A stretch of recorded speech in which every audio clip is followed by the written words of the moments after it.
चलिए,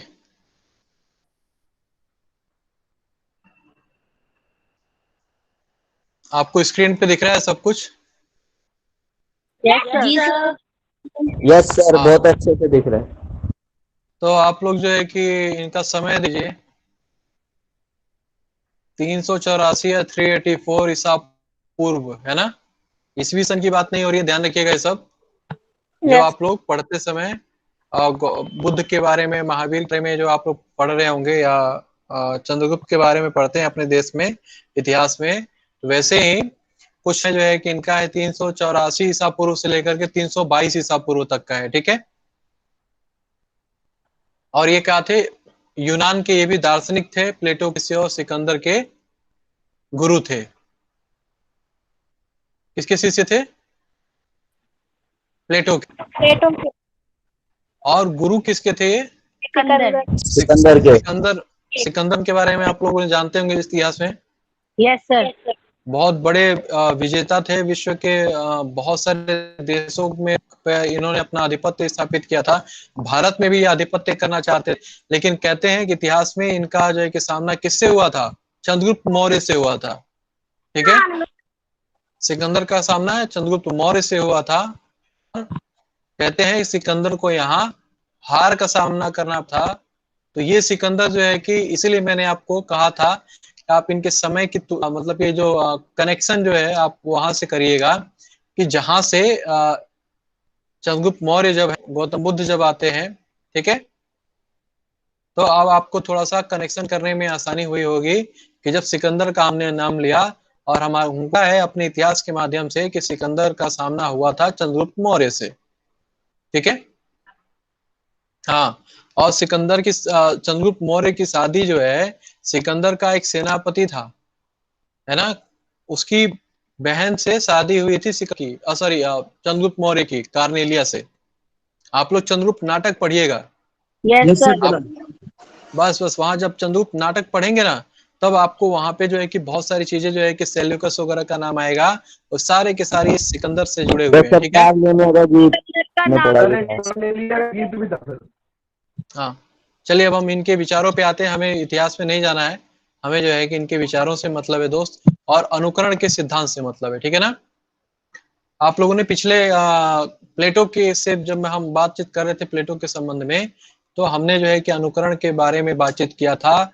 और कला और साहित्य और भी संगीत वगैरह कलाओं पे, चाहे वो चित्रकला हो, सब पे प्लेटो ने यह आक्षेप लगाया था कि भाई ये जो है कि अनुकरण का अनुकरण है, और ये जो है कि सत्य से तिगुने दूर है। ये हमारे दूषित मनोवृत्तियों का पोषण करता है, ये करता है, ये गलत चीजों को हमारे समाज में बढ़ाता है। इसलिए जो है कि ये सत्य से तिगुने दूर है, इसलिए इसको जो है कि हमारे समाज में नहीं होना है कि नहीं। Yes sir. ये बात जो है कि प्लेटो ने कहा था। और तो क्या कहते हैं, अब हम लोग यहाँ पे देखेंगे, कह रहे कि हिंदी में अनुकरण का प्रयोग मूल यूनानी शब्द मेसिस, है ना, ये यूनानी शब्द है। क्या अंग्रेजी, ये अंग्रेजी में हुआ इमिटेशन। ठीक है। और हिंदी में क्या कहते हैं? अनुकरण। यहाँ पे आपको पहले पैराग्राफ में ये चीज दिख रहा होगा कि अनुकरण जो है सिद्धांत बाद में आता है। ये मिमेसिस यूनानी शब्द है, अंग्रेजी में इसका ट्रांसलेशन हुआ इमिटेशन, और हमारे हिंदी में इसका हुआ करके अनुकरण। ठीक है ना। इस बात को आप लोग ध्यान रखिएगा। कह रहे कि काव्य शास्त्र के आरंभ में ही अरस्तु ने स्पष्ट कर दिया कि अन्य कलाओं की भांति काव्य भी अनुकरण धर्मी कला है ना। जब इन्होंने अपने काव्य शास्त्रीय चिंतन में या कलाओं के बारे में जब चिंतन इन्होंने प्रारंभ किया, या अपने जब विचारों को इन्होंने प्रस्तुत किया, तो इन्होंने प्लेटो ने, जिस तरह से प्लेटो ने माना था कि कला जो है कि अनुकरण धर्मी है, वैसे ही यह जो है कला जो है कि अनुकरण धर्मी है, ये अरस्तु भी मानते हैं। ठीक है। कि भाई अनुकरण किया जाता है। मान लीजिए कि समाज में किसी को दुखी है, तो मान लीजिए दुखी को देख करके जो ऊपर रचना की गई या उसके दुख को लिखा गया, तो उसके दुख का अनुकरण किया गया, क्योंकि लिखने वाले का शायद वो दुख नहीं था कि जो दुख राम का जो दुख है वह शायद तुलसीदास का दुख नहीं है, उनका दुख अलग होगा। लेकिन राम के दुख को जो है कि वो लिखते हैं, तो निश्चित रूप से जो है कि उनके दुख का वो क्या करते हैं? अनुकरण करते हैं, है कि नहीं। आपको बात समझ में आ रही है? अनुकरण धर्मी कला है। Yes sir. हाँ, कह रहे कि चित्रकार अथवा किसी भी अन्य कलाकार की कभी भी अनुकर्ता है ना, अनुकरण करने वाला कर्ता, अनुकर्ता है। ठीक है, यहाँ पे जो अनुकर्ता कहा गया है किसी भी चित्रकार या अथवा कलाकार को, वह क्या है, अनुकर्ता है। कह रहे कि अरस्तु के अनुसार अनुकरण जो है कि क्या होता है कि प्रकृति की अनुकृति है। अरस्तु क्या कह रहे हैं यहीं पे, ये जो तीसरा पैराग्राफ है यहीं पे बात खुल रही है।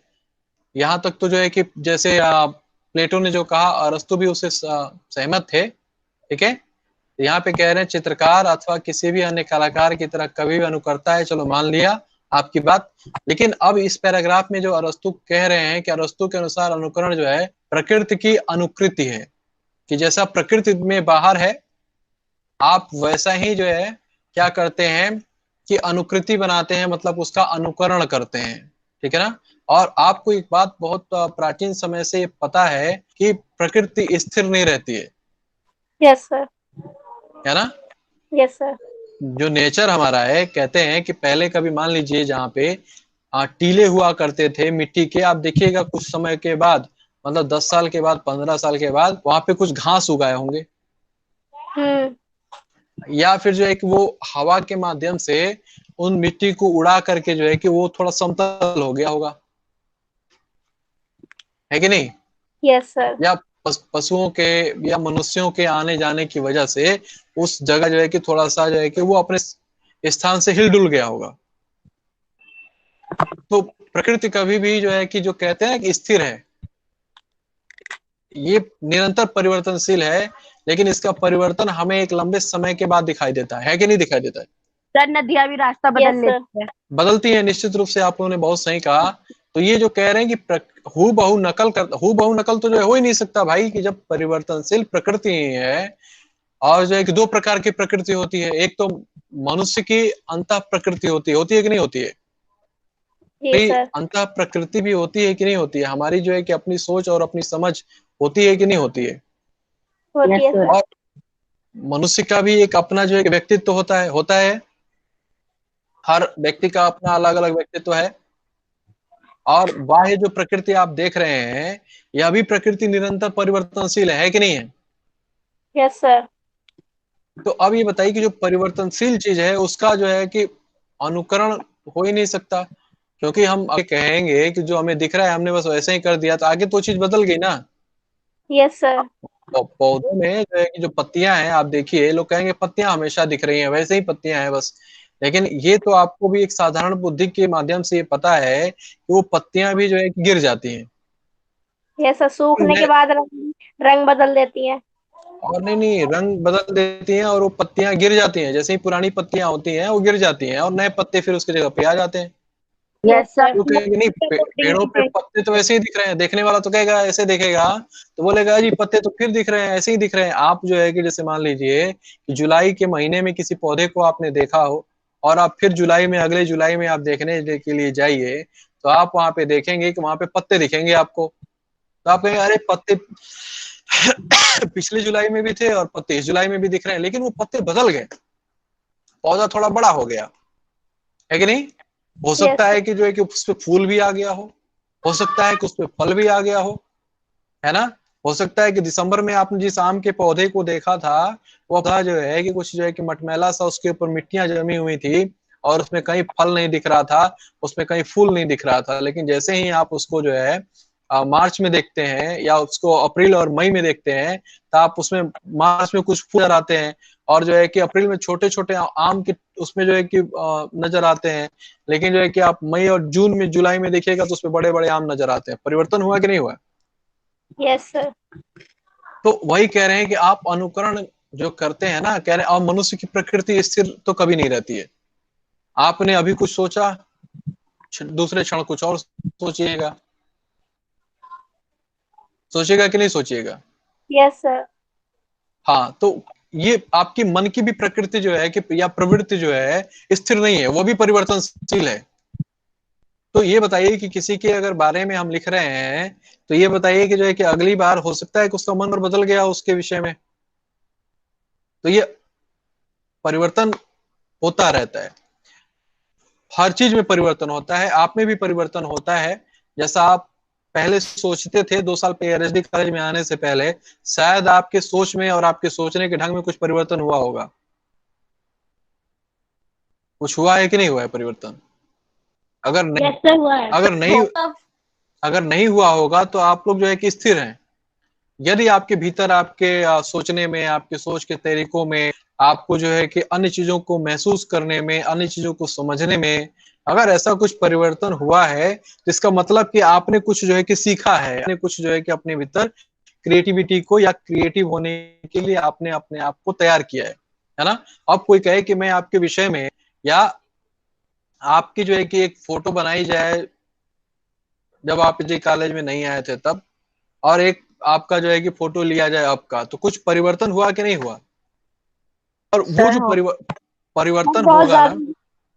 मैं आपको बता रहा हूँ कि जो वो परिवर्तन हुआ ना, वह जो है कि एक साधारण देखने वाले की नजर में नहीं दिखेगा। जो आपको बहुत करीब से देखता होगा, जो बहुत करीब से जानता होगा, वह बताएगा कि हाँ, आप में परिवर्तन हुआ है ना। आप मोटे हो गए हैं, चाहे पतले हो गए हैं, चाहे आप गोरे हो गए, बाह्य जो है कि, है ना। और आपके आंतरिक परिवर्तन भी होता है। आप शिक्षा ग्रहण कर रहे हैं, आप पढ़ रहे हैं, आप लिख रहे हैं, तो आप जो है कि जैसा पहले थे वैसा आप आज आप नहीं है। जो यहाँ हमारे जो दोस्त हमारे 12th क्लास पढ़ करके गाँव से आए होंगे, और जो यहाँ पे रह रहे हैं 2 साल से, तीसरा साल शुरू हो गया होगा, उनके भी सोच और परिवर्तन, कुछ परिवर्तन आ गया होगा, नहीं हो आ गया होगा। तो अरस्तु यही कह रहे हैं कि अनुकरण जो है ना, प्रकृति की अनुकृति है, और प्रकृति जो है परिवर्तनशील है। तो ये जो कलाएं भी है ना, वो हूबहू नकल नहीं है, यह पुनर्सृजन है। क्या है? जैसे कि विचार जो है कि संसार का विचार जो है कि ईश्वर के मस्तिष्क में था, ऐसा प्लेटो ने कहा था। और यस सर। प्लेटो के अनुकरण के सिद्धांत जब बता रहे थे तो हमने ये बात आपको बताई थी कि विचार के रूप में जो सिद्धांत उनके मस्तिष्क में था, वह जो है कि यथार्थ रूप में ये जो प्रकृति या सृष्टि जो संसार में दिख रहा है वो वह है ना। और कभी यह रचनाकार इस संसार को देख करके रचना करता है। तो प्लेटो ने कहा सत्य से तिगुने दूर है, अनुकरण का अनुकरण है, लेकिन वो कह रहे नहीं नहीं नहीं नहीं, ये पुनर्सृजन है ना, ये पुनः सृजन है। और जो कवि या कलाकार है या जो रचनाकार है, वो सृजन करता है, इसलिए वो ईश्वर के तुल्य है, क्योंकि वो क्या करता है? सृजन करता है। और सृजन करने वाले में क्या करता है, ये मैं आपको अगली स्लाइड में बताता हूँ। यहाँ पे कह रहे हैं कि जो आप अनुकरण करते हैं ना, वो हूबहू नकल नहीं है। ये बात आप समझ गए यस सर। कि हर पल और क्षण परिवर्तन होता रहता है, और जब ये एक अच्छे मुकाम पे पहुंच जाता है तब ये दिखाई देने लगता है, सब लोग इसको देख लेते हैं। लेकिन जो सूक्ष्म बुद्धि होती है या सूक्ष्म अवलोकन की जो दृष्टि होती है, वह इस परिवर्तन को भांप लेता है और समझ जाता है। ठीक है ना। चाहे आपके व्यक्तित्व में हो, चाहे आपके बाह्य रूप रंग में हो, आपके बाह्य प्रकृति में हो, है ना। मैंने आपको प्रकृति के 2 रूप बताए, बाह्य प्रकृति और आंतरिक प्रकृति। ठीक है, तो आपको ये यस बात सर। यहां तक समझ में आई यस सर। कीटो के सिद्धांत में जो अनुकरण के विषय में जो बात कहा उन्होंने, यहाँ पे आकर के अरस्तु जो है कि उससे थोड़ी सी अलग ढंग से बात कर रहे हैं कि नहीं कर रहे हैं? Yes yes sir. सर। हाँ, तो अगले स्लाइड में हम बताते हैं। कह रहे हैं कि अरस्तु का साहित्य चिंतन प्लेटो के चिंतन का विकास, विस्तार या संशोधित रूप माना जा सकता है। ठीक है ना, जो मैं बार बार जो है कि प्लेटो और अरस्तु को जोड़ के बता रहा हूं, उसका यही कारण था। ठीक है, अब जो मैं आपसे कह रहा था कि अनुकरण सिद्धांत में उन्होंने स्पष्ट रूप से प्लेटो की मान्यताओं की सीमाएं स्पष्ट कर उसे विस्तार देने की कोशिश की है। ये बात आप लोग लिख सकते हैं, और ये लिखना भी चाहिए, क्योंकि आप देख रहे हैं कि जो प्लेटो ने जिन बातों को लेकर के अनुकरण सिद्धांत में आपत्तियां दर्ज की थी, या जिस कला के बारे में कहा कि यह नकल है, नकल के अलावा कुछ नहीं है, यहाँ पे अरस्तु क्या कह रहे हैं, इसलिए मैंने उनको सिद्धांत बता दिया। अरस्तु ये कह रहा है कि नहीं नहीं, ये हूबहू नकल नहीं है, बल्कि यह पुनर्सृजन है, उसको दोबारा से तैयार करना है। ठीक है, आपको यहां तक बात समझ में आ रही है? Yes sir. आगे बढ़ते हैं। ओके, यहाँ देखिएगा उसको थोड़ा सा और भी जो है कि इसको विस्तारित किया गया अनुकरण को। कह रहे हैं कि प्लेटो की तरह अरस्तु भी हम मानते हैं कि चित्रकार या किसी अन्य कलाकार की तरह कभी भी अनुकरता है। वो बात हमने पिछले स्लाइड में ये बात हमने कोटेशन के रूप में कह दिया है ना। कह रहे हैं कि काव्य के विभिन्न रूप, अब ये जो कला है ना, ये चित्रकला से लेकर के संगीत से लेकर के नाटक से लेकर के हर चीज में जो इनको कला के में ही अंतर्गत लाया जाता है। कह रहे हैं कि त्रासदी हो, महाकाव्य हो, कॉमेडी हो, आदि अनुकरण के ही प्रकार हैं। ठीक है, आप बाह्य जगत का मान लीजिए, किसी व्यक्ति का मान लीजिए, किसी घटना का मान लीजिए, चाहे नाटक प्रस्तुत किया जा रहा है, चाहे राम के चरित्र को लेकर प्रस्तुत किया जाए, चाहे चंद्रगुप्त नाटक आप सब पढ़ रहे हैं उसको लिया जाए, या प्रसाद का ध्रुव स्वामी है वो भी देख लीजिए आप सब, या बकरी नाटक सर्वेश्वर दयाल सक्सेना का है, या भारतेंदु का अंधेर नगरी आप लोगों ने देखा है। हम भारतीय उदाहरण दे रहे हैं आपको। तो कह रहे हैं कि ये सारे के सारे क्या है, अनुकरण धर्मी है। ठीक है, ये बात मान लिया गया। कह रहे हैं लेकिन परंतु अरस्तु ने अनुकरण शब्द और कवि को अनुकर्ता मानने की परंपरा का निर्णय करते हुए भी इनकी व्याख्या अलग अर्थ में की है। और ये जो व्याख्या अलग अर्थ में किया है वह वही व्याख्या है कि जो है, जो कलाकार है या जो नाटककार है या जो चित्र बनाने वाला पेंटर है, वह मात्र अनुकरण नहीं करता है, वो नकल नहीं करता है, बल्कि वह पुनर्सृजन करता है। तो ये जो पुनर्सृजन वाला जो है कि बात जो ये अरस्तु कहते हैं, यही अलग अर्थ में की है। ठीक है, और उन्होंने काव्य को प्रकृति की अनुकृति कहा है। उन्होंने आपको बार बार ये बात समझाने की कोशिश की है साथियों कि प्रकृति जो है कि स्थिर नहीं है। तो जो लिखा जा रहा है या जिस पे बातचीत की जा रही है वह नकल हो ही नहीं सकता। ठीक है, यहां तक बात आपको समझ में आ रही है? Yes sir.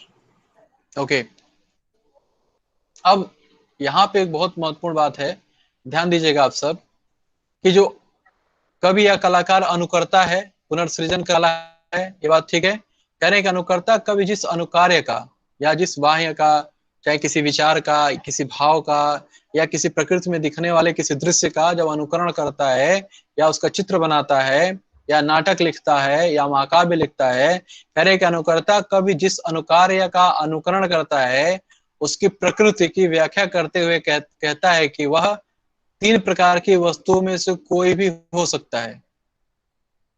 ठीक है, जब हम मान लीजिए कि चित्रकार या कोई नाटककार या कोई साहित्यकार जब किसी रचना को करता है, तो जब वो रचना करता है तो उसमें जो है कर सकता है ना। कह रहे कि जैसी वे थी या है, जैसा वह दिख रहा है वह वैसे ही हूबहू बना दे। ठीक है, जैसे वे कही या समझी जा सकती है, यानी कि जो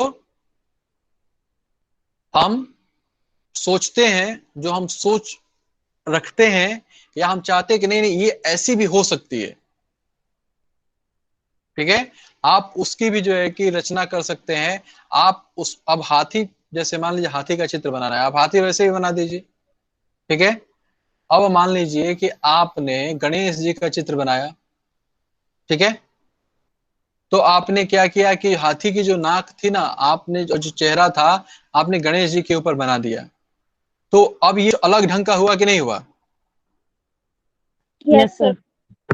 अब एक बात बताइए कि जो है कि अब हमको जो है गणेश जी को बनाना था या गणेश जी की कहानी हमें गढ़नी थी, अब तो ये बताइए कि वह जो कहानी हो सकता है कि किसी ने बनाई हो या ऐसी घटना घटी हो और उसके बारे में किसी ने लिखा हो। ये बताइए कि उसमें जो गणेश जी का जो चित्र है वो मनुष्य के जैसा तो है नहीं, हाथी के जैसा भी नहीं है, लेकिन उसमें कुछ परिवर्तन है कि नहीं है? पूरा शरीर मनुष्य का है और सर हाथी का है। तो ये बताइए कि यह सृजन है कि नहीं है? सर है, सृजन है।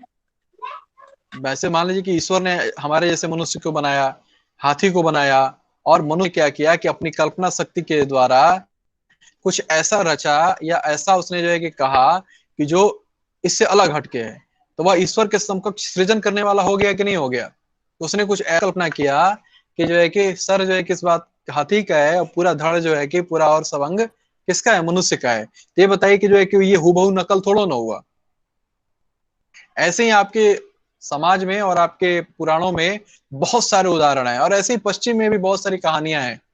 ठीक है, तो ये जो है कि आप लोग जान लीजिए कि जो एक और हमारे यहाँ भगवान विष्णु के बहुत सारे अवतार हैं, आप लोग जानते हैं, यस सर। जानते होंगे, बिल्कुल रूप में जानते हैं। एक उनका जो है नृसिंह अवतार है, जानते हैं आप इसके बारे में? Yes sir. नृसिंह भग, यस नृसिंह सर। भगवान। सर Yes, हाँ उसमें उसमें वो शेर शेर है का और सांड का भी बिल्कुल, शरीर है। Yes sir. पूरा शरीर जो उनका है वो मनुष्य का ही है एक तरह से, और जो सर है, नहीं मतलब शरीर नहीं, कमर से ऊपर का हिस्सा जो है उनका जो है कि सिंह का है ना, फिर खंबे पे चेहरा कैसे वगैरह पड़े? जो है उनका सिंह का है कि नहीं? सर वो खंबे में से निकलते हैं वही वाले ना। हाँ, खंबे में से जो निकलते हैं नृसिंह भगवान प्रहलाद को बचाने के लिए। ये जो पौराणिक कहानी हमारे सामने है कि नहीं? अब जिसने भी इस कहानी की रचना की होगी, घटना घटी होगी, जिसने इसके बारे में लिखा, उसने सृजन किया कि नहीं किया? Yes sir. अब ये जो रचना का, या जो आप चित्र बनाने वालों ने जिसने इस तरह के चित्र बनाए, लिखने वालों ने कहानियां जो इस तरह की जिन्होंने लिखा, या और भी आपके सामने बहुत सारे ऐसे चित्र आते हैं कि जो मतलब बिल्कुल अलग होते हैं, है ना, परियों की कहानियां। आपको बहुत सारे ऐसे सफेद घोड़े जो है कि आप देखेंगे, है ना, जो उड़ते हैं, उनमें पंख होते हैं। आप लोगों ने कभी जीवन में अपने उड़ते हुए घोड़े नहीं देखे होंगे, लेकिन आपको ऐसे जरूर दिखाई देते हैं कि जो व्हाइट कलर के होते हैं, और पश्चिम के पिक्चरों में भी बहुत दिखाई देता है, हॉलीवुड की मूवीज में भी आप देखिए जा करके इस तरह के चित्र आपको बहुत दिखाई देते हैं ऐसे। तो ये जिसने भी किया वो जो है कि जब वो कही या समझी जाती है ना, यानी कि उसमें परिवर्तन किया जा सकता है, और कवि या रचनाकार या कोई भी कलाकार इसमें परिवर्तन करता है, तो वह मात्र अनुकरण नहीं करता है बल्कि वो सृजन करने वाला है, और वह चीजें कैसी हो सकती हैं इसके विषय में भी बताता है। या तीसरा जो बात है, जैसी वे होनी चाहिए, या वो कैसी होनी चाहिए। कह रहे हैं कि यह जो अनुकरण है, और जो ये कह रहे हैं कि जो अनुकर्ता है, वह तीन तरीके से अपनी चीजों को बना सकता है, या हूबहू जैसे वे थी या है, जैसे वे कही या समझी जाती हैं, और फ्यूचर उसके बारे में कल्पना करके कि ये चीजें भविष्य में ऐसी होनी चाहिए, उसके विषय में भी बता सकता है, उसके विषय में भी लिख सकता है। ये बताइए, ये बात समझ में आई कि नहीं आप लोगों को? यस सर आ गई। कि जो प्लेटो ने कहा कि नहीं जी, आप बस आप क्या करते हैं, नकल करते हैं, है ना, तो यहाँ पे अरस्तु कह रहे नहीं नहीं, नकल नहीं करते हैं। आप जो अनुकर्ता है, जो अनुकार्य करने वाला है, जो सृष्टि सृजन करने वाला है साथियों, कह रहे हैं कि जैसी वे थी या है, जैसी वे कही या समझी जा सकती हैं, या जैसी वे होनी चाहिए। ठीक है, यस इन सर। तीन तरीकों में से किसी तरह की हो सकती है। क्लियर है? Yes sir. Yes sir. यहाँ तक किसी को दिक्कत नहीं है अनुकरण को समझने में? महत्वपूर्ण बातें यहाँ तक में आई हैं। एक तो अनुकरण क्या है, प्रकृति की अनुकृति है, इसको याद रखिएगा। ठीक है, दूसरी बात है कि या और भी कोई भी कलाकार वो क्या करता है, अनुकर्ता मात्र नहीं है बल्कि वो पुनः सृजन करने वाला है, वह सृजन करता है। इसलिए बाद में उनको ईश्वर के समकक्ष जो है रख दिया गया है। ठीक है ना? एक यस। ये अरस्तु का ही अपने विभिन्न, जहाँ पे उन्होंने अपने विचारों को व्यक्त किया है, वहीं पे इन्होंने इतिहासकार और एक कवि या कलाकार में अंतर बताया है। ठीक है, कह रहे हैं कि उन्होंने कवि और इतिहासकार के बीच में अंतर बताते हुए कहा है कि इतिहासकार उसका वर्णन करता है जो हो चुका है, और कवि उसका वर्णन करता है जो हो सकता है। आपको ये बात समझ में आ रही है? Yes sir. यस जो सर। इतिहास, यस उन्होंने सर। ये इस बात को बताया है कि जो इतिहासकार है ना, जो इतिहास लिखने वाला है, इति मतलब होता है बीती हुई कहानी, इति मतलब बीती हुई है, इति सिद्धम मतलब सिद्ध हो चुका, ये सुने हैं ना कई बार आप लोग। तो इति मतलब होता है बीत गया, हो गया, है ना? सर हाँ, सर आपकी वॉइस कट हो गई थी बीच में, ये रिपीट कर दो। जहाँ आप वो मतलब कवि भविष्य के बारे में बता देता सर, आप बता रहे थे ना। मैं वही कह रहा हूं दोस्तों कि उन्होंने कवि और इतिहासकार के बारे में अंतर बताया। ठीक है, कि कवि जो है वह क्या करता है कि अपनी रचना में वह यह भी व्यक्त कर सकता है या वह यह भी बता सकता है कि आगे भविष्य में क्या हो सकता है या क्या होना चाहिए। लेकिन इतिहासकार जो होता है ना, वह यह नहीं बताता है। ठीक है, क्योंकि वह बीती हुई घटनाओं के विषय में ही लिखता है, उस पे ही बातचीत करता है, उसी को लेकर के आता है। ठीक है, तो ये बात उन्हें कि जो आप बार बार ये कह रहे हैं, प्लेटो के आक्षेपों का उत्तर देते हुए ही उसने यह बात कही थी कि आप जो कह रहे हैं ना कि जो अनुकरण करता है कवि या कलाकार, तो ये अनुकरण नहीं करता है। अनुकरण तो उसी का हो सकता है कि जो है, लेकिन ये जो भविष्य की रूप जो दे सकता है, जो बता सकता है, या जो अपने काव्य में व्यक्त कर सकता है, या जिसका जो है कि इच्छा व्यक्त कर सकता है, वह क्या है, कभी ही कर सकता है। चित्र ही अपनी चित्रकला में उपस्थित कर सकता है, या नाटककार अपने नाटक में व्यक्त कर सकता है कि नहीं? ये बात आप लोग समझ में आ रही है? Yes sir. हाँ, तो कह रहे हैं उन्होंने कवि और इतिहासकार के बीच में अंतर बताया। और यह अंतर जो है कि जो मैं आपको बार बार कह रहा हूँ, मैं नहीं हूँ बल्कि अरस्तु ये समझाने की कोशिश कर रहे हैं कि वो अनुकरण नहीं करता है, बल्कि वह ईश्वर के लिए सृजन करता है। और सृजन कह लीजिए, नहीं कहेंगे तो उसको पुनर्सृजन करता है। और वो जो है कि बस वान में जो है उसको देख करके वही नहीं बताता है, बल्कि वह यह भी बताता है कि उसमें और क्या क्या संभावनाएं हो सकती हैं, या भविष्य में वह और कैसा हो सकता है के विषय में भी वह बताता है। क्लियर है? बात समझ में आ गई आप लोगों को? Yes sir. Yes sir. हाँ, अरस्तु के लिए कला नकल ना होकर पुनर्रचना या पुनर्सृजन है।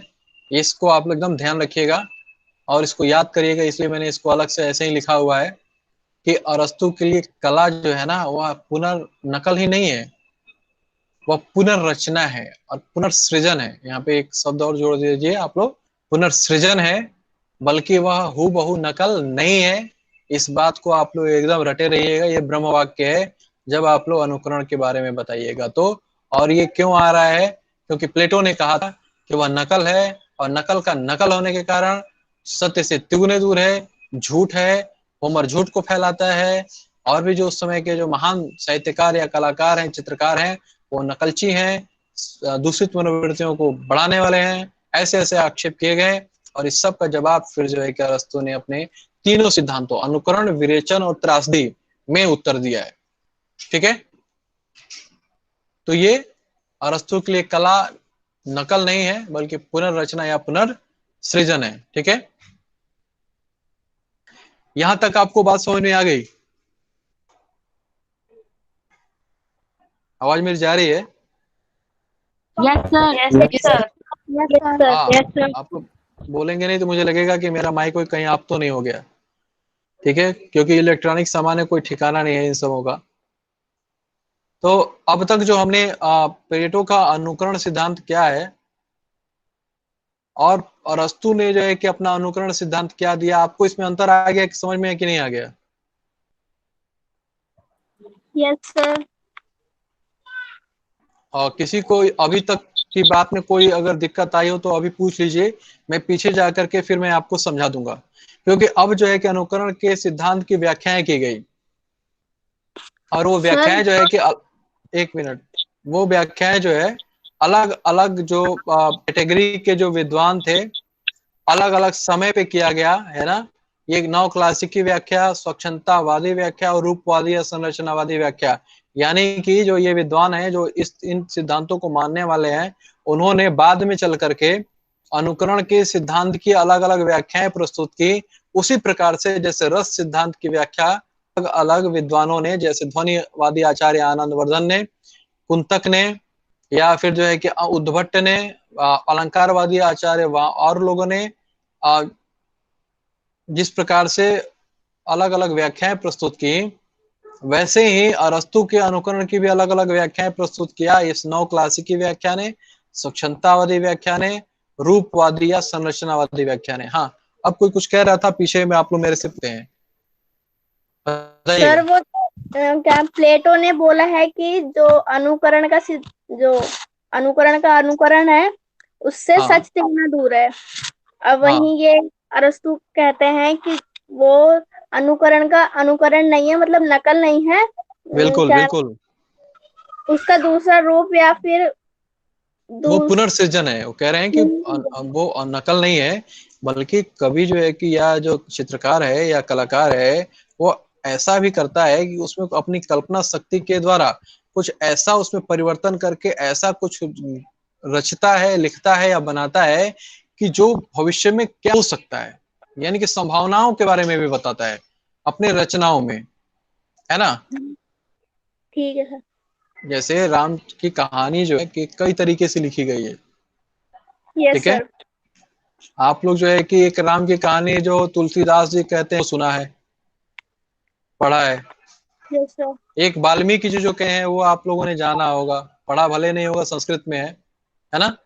एक भवभूति ने प्राकृत में लिखा था, ठीक है, रामायण। और भी अपभ्रंश में भी लिखा गया है, और जैन मुनियों के द्वारा भी कई राम के चरित्र को लेकर के बातें लिखी गई हैं। हिंदी में अगर आप आइएगा तो आपको जो है महर्षि शरणगुप्त का साकेत पढ़ा राम के, वो भी जो है कि युद्ध को लेकर के कुछ लिखा गया है ना।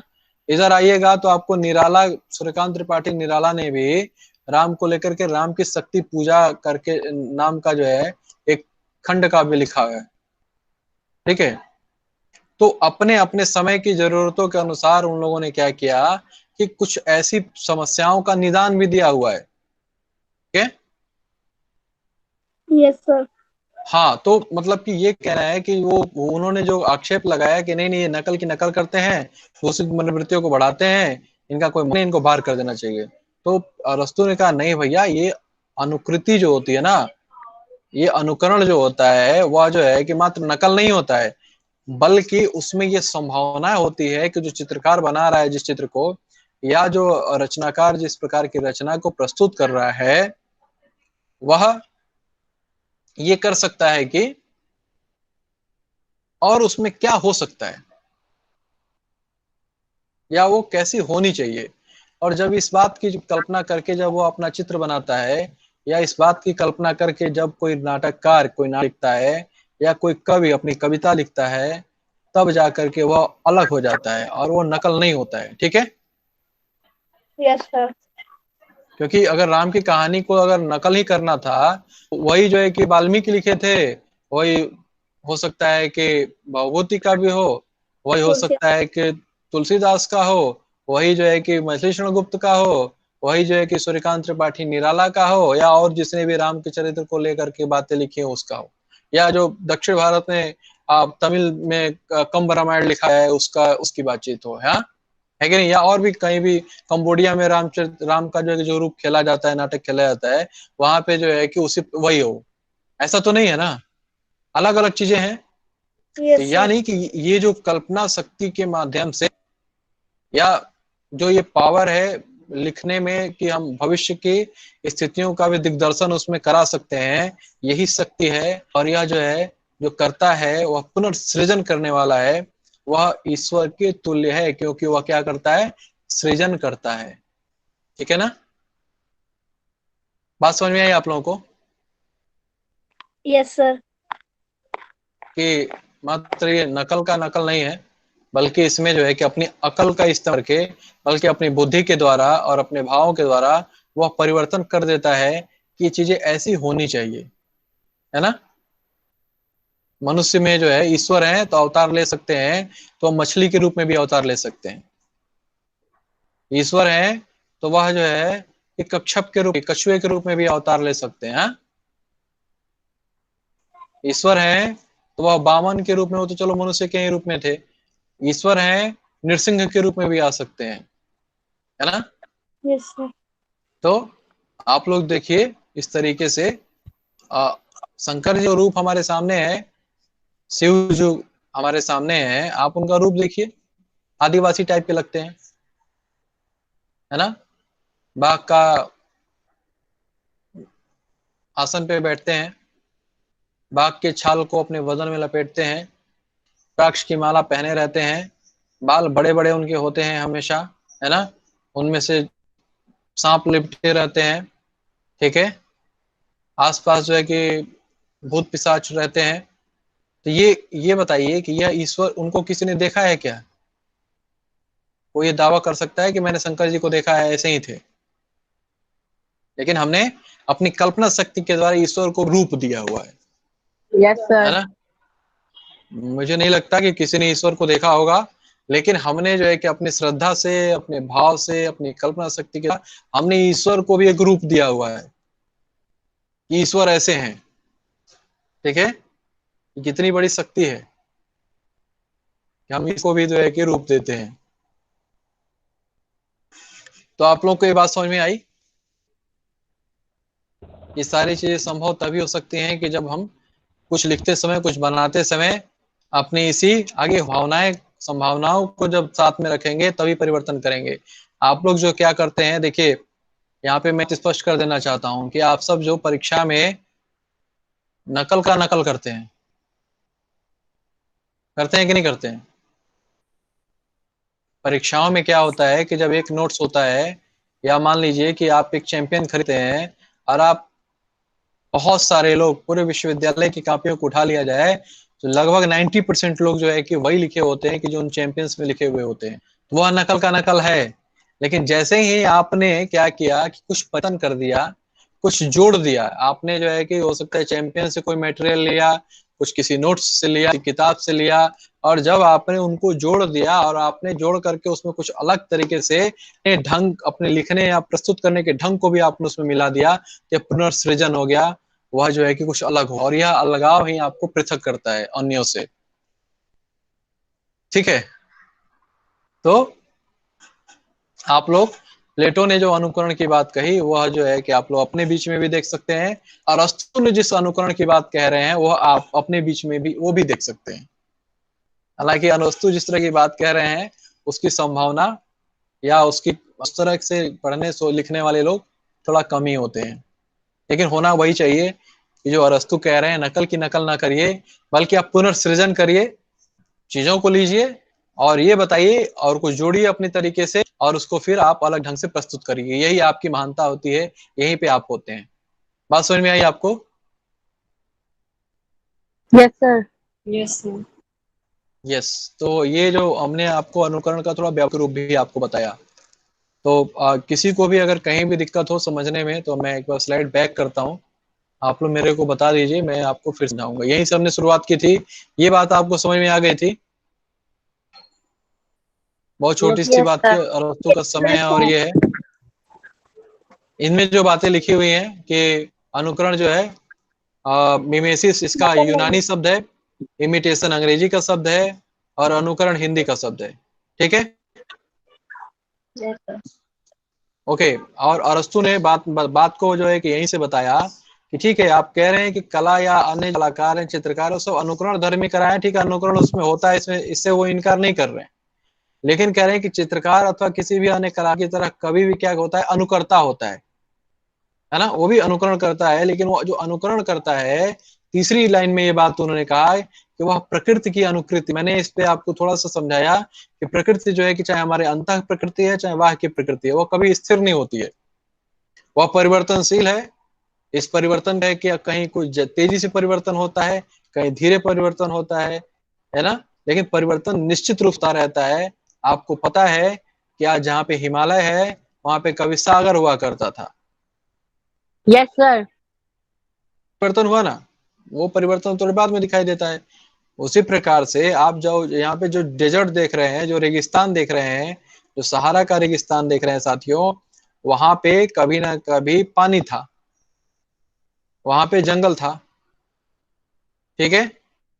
क्योंकि अगर ऐसा नहीं होता तो जो हमें जीवाश्म फ्यूल मिलता है मिडल ईस्ट में, अरब में, सऊदी अरब में, ओमान में, ईरान में, ये जो तेल मिलता है वहां पे, वह जो है कि आपको पता है कि ये जो उथल पुथल में जो पेड़ पौधे थे वो जमीन के नीचे दब गए, वही बात बायोफ्यूल के रूप में तैयार हो गया, है ना। इसकी जानकारी अगर नहीं है तो आप लोग इकट्ठा कर लीजिएगा। ये जो है कि जो पेड़ पौधे हैं, यही जो है कि प्राकृतिक घटनाक्रम में जब परिवर्तन हुआ है तो रेत ऊपर आ गई है और जो है कि ये सारी की चीजें नीचे दबी और ये दब करके यही जो है कि बायोफ्यूल में परिवर्तित हो गई। ठीक है, तो परिवर्तन हुआ कि नहीं हुआ?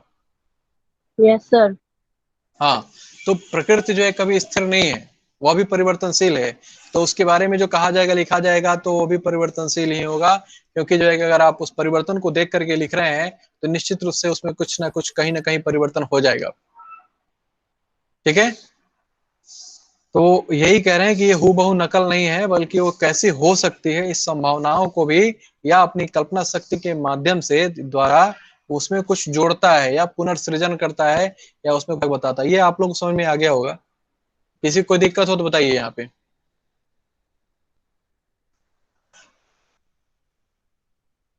इसमें बहुत साधारण सी बात थी, यहाँ पे हमने बातचीत कर लिया था। यहाँ पे हमने आपसे बातचीत किया था कि चित्रकार या किसी अन्य कलाकार की तरह ही कभी भी अनुकरता है, ये बात सही है। और महाकाव्य त्रासदी में अनुकरण होता है, लेकिन अनुकरण शब्द और कवि को अनुकर्ता मानने के अलावा भी उन्होंने यह कहा कि इसका अलग अर्थ होता है। और वो क्या करता है कि उन्होंने कहा कि काव्य में प्रकृति की अनुकृति होती है और प्रकृति परिवर्तनशील है, इसलिए जो है कि सारी चीजें परिवर्तनशील है, वो बहु नकल नहीं होता है ना। और यहाँ पे आपको कैसी हो सकती है, जो अनुकरण किया जाता है, जो कभी अनुकरता है, वो अनुकरण कैसा हो सकता है, जैसी वो वस्तु थी या है एकदम वही हूबहू वाली बात।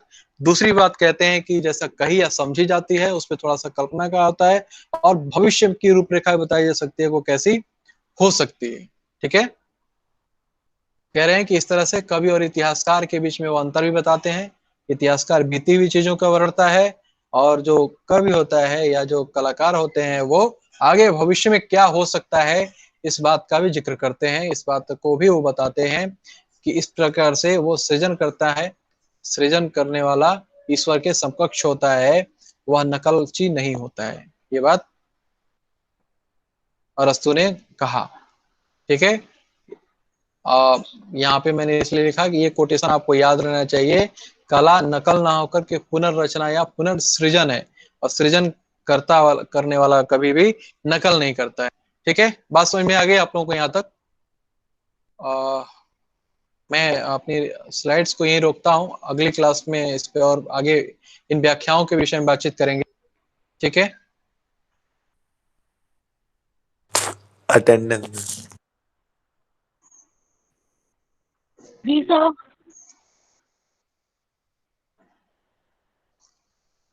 चलिए, कुछ समझ में आया आप लोगों को?